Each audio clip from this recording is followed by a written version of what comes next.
कोलाहल और भयंकर भीड़ भरे शहरों में चतुर्मास और आहार विहार की प्रक्रिया को क्या स्वस्थ परंपरा माना जा सकता है? जी नहीं। हाँ, कोई स्वस्थ परंपरा नहीं है, लेकिन क्या करें, कैसे करें, ये बताइए। आज के समय में वैसे तो चौथे काल में उत्तम सहनन हुआ करता था, तो आचार्य भगवंतों ने लिखा है कि जंगल में रहें, लेकिन पंचम काल में आचार्य कुंद स्वामी कह रहे हैं,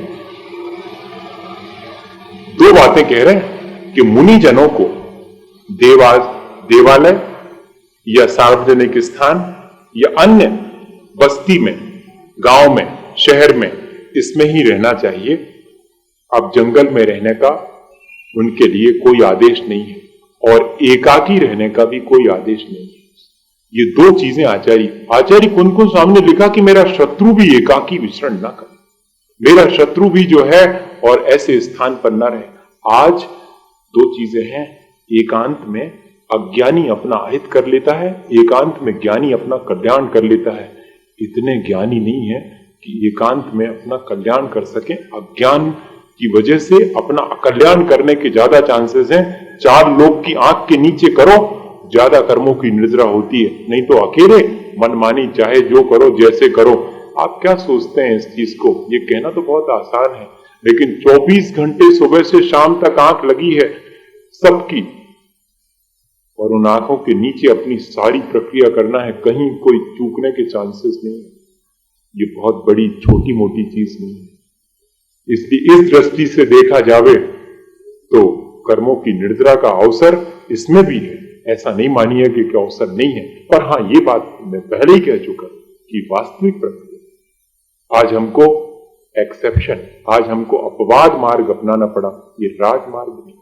अपवाद में भी उत्तम, मध्यम और जघन्य, और उत्सर्ग मार्ग तो बहुत विशिष्ट महामुनियों के लिए, हम तो उनको सिर्फ प्रणाम ही कर सकते हैं, हमने तो उनके दर्शन भी नहीं किए। वैसे महामुनि एकमात्र आचार्य महाराज हैं जो थोड़े से ठीक उसी श्रेणी के दिखाई पड़ते हैं कि हाँ, वे आज भी और एकांत बिल्कुल निष्प्रय होकर के जहाँ कोई जन संकुल स्थान नहीं है वहां भी कर लेते हैं, लेकिन उनकी आज्ञा से हम जहां की आज्ञा होती वहां करते हैं।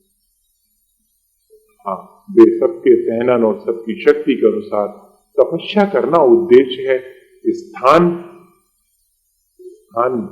की महत्ता नहीं है, उस स्थान पर हमारे अपने परिणाम कैसे रहे, ये कर्म निद्रा में कारण बन सकता। हालांकि वही स्थान दूसरे के लिए कर्म बंध का कारण बनता है, लेकिन वहीं रह करके कोई चाहे तो कर्म निद्रा भी कर सकता। तो मुख्य उद्देश्य हमारा स्थान का नहीं है, मुख्य उद्देश्य तो कर्मों की निद्रा का। इसलिए जबकि ज्ञान ध्यान एकांत निर्जन में, आपका कहना बिल्कुल एकदम सही है।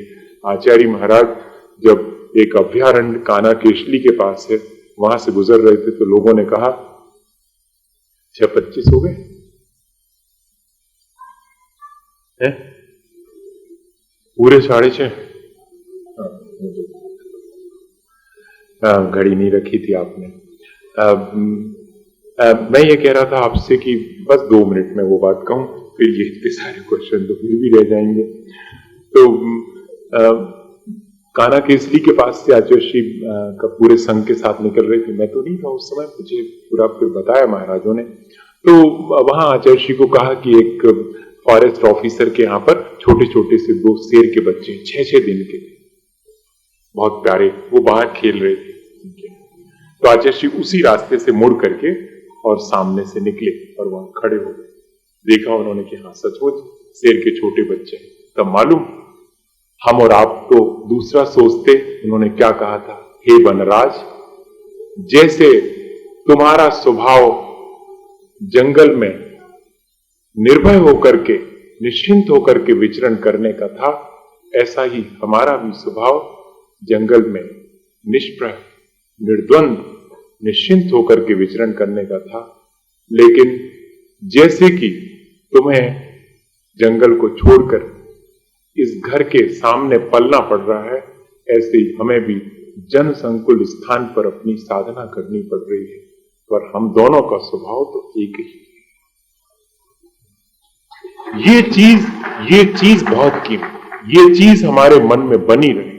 और फिर उसके बाद हम अपना उद्देश्य ये रखें। उद्देश्य ये नहीं है कि मुझे यहाँ पर जय जयकार मिलेगी, उद्देश्य ये नहीं है कि मेरा यहाँ पर बहुत ख्याति पूजा लाभ मुझे प्राप्त होगा, मुझे बहुत सारे लोग मानेंगे, बहुत सारे लोग मुझे सुनेंगे। उद्देश्य ये नहीं है। मुझे कहीं भी रहना है, अपना आत्म कल्याण करते रहना है। और आत्म कल्याण के साथ साथ अगर किसी का काम और सकता है, भैया मैं तो अपना स्वाध्याय करता हूँ, आपके साथ बैठ के कर रहा हूँ, मैं तो इसे अपना स्वाध्याय मानू। प्रश्ना नाम का स्वाध्याय है मेरा, सारा कुछ जो भी है रिवाइज होता रहता है। नई नई बातें आप पूछते हैं, मुझे जो नहीं मालूम होती हैं मैं उनको नए सिरे से विचार करता हूँ, स्वाध्याय करते हैं। तो इस तरह आज वर्तमान में शुद्धोपयोग तो बहुत दुर्लभ है। कम से कम अशुभ से बचकर के शुभ में ही लगे रहे हैं भैया, इतना ही बहुत है। शुद्ध का लक्ष्य बना रहे और शुभ का संकल्प रहे और अशुभ से बचने का विचार रहे, बस इतने में ही आज के समय में कल्याण हो सकता। इसी भावना के साथ कि वास्तविकता तो यही है, पर क्या करें, हम तो फिर बार बार उन्हीं महामुनियों को प्रणाम करते हैं। हम तो उनके पासंग में भी नहीं है कि जो वास्तव में अब आने वाले चतुर्मास में और ऐसे बैठ जाएंगे वहां विदेश क्षेत्र में 4 महीने के लिए, चाहे शीत हो चाहे बारिश हो, वास्तव में तो उसी से निर्जरा होगी कर्मों की। हम तो थोड़ा थोड़ा सा अभी उनके देखा देखी और नकल कर रहे हैं भैया। तो बात तो आपकी सही है।